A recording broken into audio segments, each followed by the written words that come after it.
వ్యవసాయ మార్కెట్కు రైతులు తాళం వేశారు. గత 20 రోజుల నుండి మార్కెట్లో వరి ధాన్యాన్ని ఆరబోసామని, కొనుగోలు కేంద్రాలు ఇప్పటివరకు మొదలు పెట్టలేదని తెలిపారు.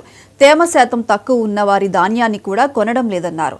ఇప్పటికైనా అధికారులు స్పందించి చర్యలు తీసుకోవాలని కోరుతూ వ్యవసాయ మార్కెట్ గేటుకు తాళం వేసి నిరసన వ్యక్తం చేశారు.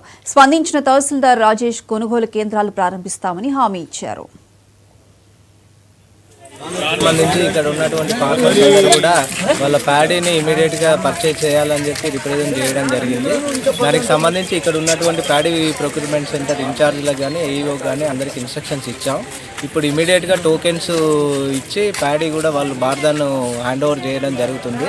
దీని తరఫున మా తరఫున రిక్వెస్ట్ ఏంటంటే రైతులు కూడా కొంచెం సహకరించి ఏవైతే కొంచెం నీట్గా లేని ప్యాడీ ఏదైతే ఉందో అది కూడా బ్లోయర్ చేసి నీట్గా చేసి పెడితే ఇమీడియట్గా ప్యాడీ మొత్తం కూడా లిఫ్ట్ చేయడం జరుగుతుంది. కన్సర్న్ మిల్లర్స్ కూడా ఇన్స్ట్రక్షన్స్ ఇచ్చాం. ఎక్కడ కూడా 41 kg నీట్గా ఉన్నటువంటి ప్యాడీ, నాన్ ప్రకారం ఉన్నటువంటి ప్యాడీ 41 kgs కంటే ఎక్కువ తీసుకోవడానికి వీలు లేదు. అలా ఎవరైనా కనుక మీకు తీసుకుంటే ఇమీడియట్గా నా దృష్టికి తీసుకురండి. డెఫినెట్గా వాళ్ళ మీద యాక్షన్ తీసుకోవడం జరుగుతుంది. సంబంధించి ఇక్కడ ఉన్నట్టు మార్కెట్లో పోసి 40 రోజులు అవుతుంది. పంట పండింది ఎకరానికి 15 నుంచి 20 వరకు పండింది. ఈ రోజు వరకు కొన్నామని వచ్చేటో లేరు. మళ్ళా ఇవాళ వచ్చి 3 కిలోలు 4 కిలోలు అని వంకలు పెడతాను. ఈ మాదిరిగా ఇబ్బంది పడతాను. మేము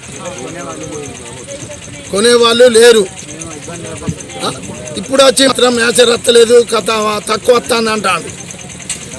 ఎక్కువ వచ్చినప్పుడు ఎండబెట్టాలన్నారు, తక్కువ వచ్చినప్పుడు ఇంకా తక్కువ వస్తుంది అన్నాడు. 4 రోజులకు ఈ విషయం ఇవ్వాలి చెప్తాను. అదే విషయం 10 రోజుల ముందు చెప్పేంటే మేము దగ్గరికి అని ఉంచబోదాం. 10% వస్తట 15 వస్తట మీరు అన్నకాడికి వచ్చేటట్టు మాకు చెప్పేది ఉంటే మీ దగ్గరికి అని కుప్ప. దక్షిణ బంగాళాఖాతం